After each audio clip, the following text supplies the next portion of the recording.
Hello friends, welcome to our new video. కొత్త వీడియోకి స్వాగతం, సుస్వాగతం.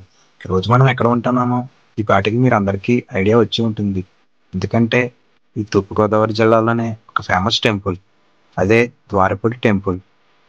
వీడియోలోకి వెళ్లే ముందు మన ఛానల్కి కొత్తగా వచ్చిన వాళ్ళు సబ్స్క్రైబ్ చేసుకోండి.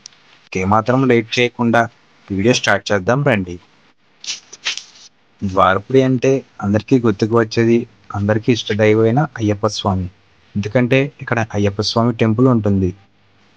మరెన్నో దేవుళ్ళ టెంపుల్ కూడా ఇక్కడ ఉంటాయి.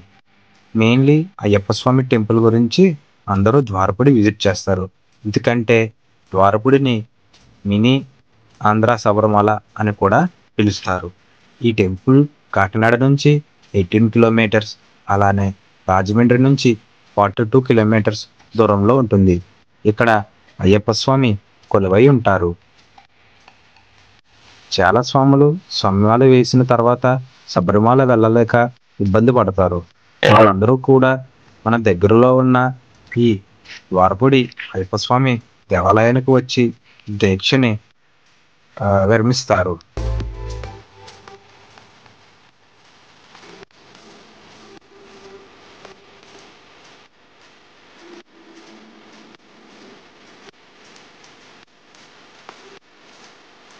ఈ ద్వారం కనబడుతుంది కదండి, ఈ ద్వారం నుంచి నేరుగా లోపలికి వెళితే దుర్గమ్మ తల్లిని దర్శించుకోవచ్చు.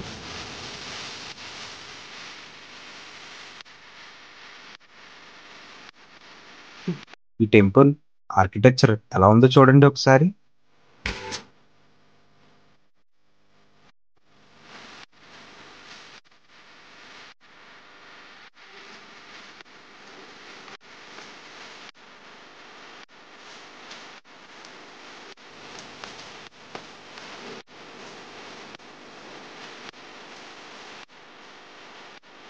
చాలా బాగుంది కదండి.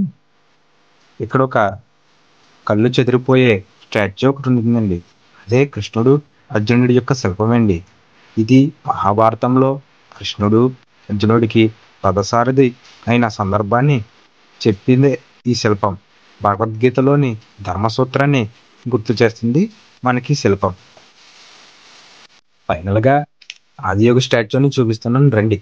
అదేంటి ఆదియోగి స్టాచ్యూని మీరు చూపించడం ఏంటి, బెంగళూరులో కదా ఉంటుంది అని అనుకోవద్దు. రీసెంట్గా మన ద్వారపుడి దేవాలయంలో మన ఆదియోగి స్టాచ్యూని కన్స్ట్రక్ట్ చేశారండి. యాజ్ ఇట్ ఈస్ మనకి బెంగళూరులో ఎలా ఉంటుందో సేమ్ టు సేమ్ ఉంటుందండి. ఇది 60 అడుగుల పొడవు, అలానే 100 అడుగుల వెడల్పుతో ఉంటుందండి ఈ ఆదియోగి స్టాచ్యూ. తెలుగు రాష్ట్రాల్లోనే ఇది అతిపెద్ద ఆదియోగి స్టాచ్యూ అండి. ఇలాంటి మరిన్ని వీడియోల కోసం మన ఛానల్ని సబ్స్క్రైబ్ చేసుకోండి. Thanks for watching.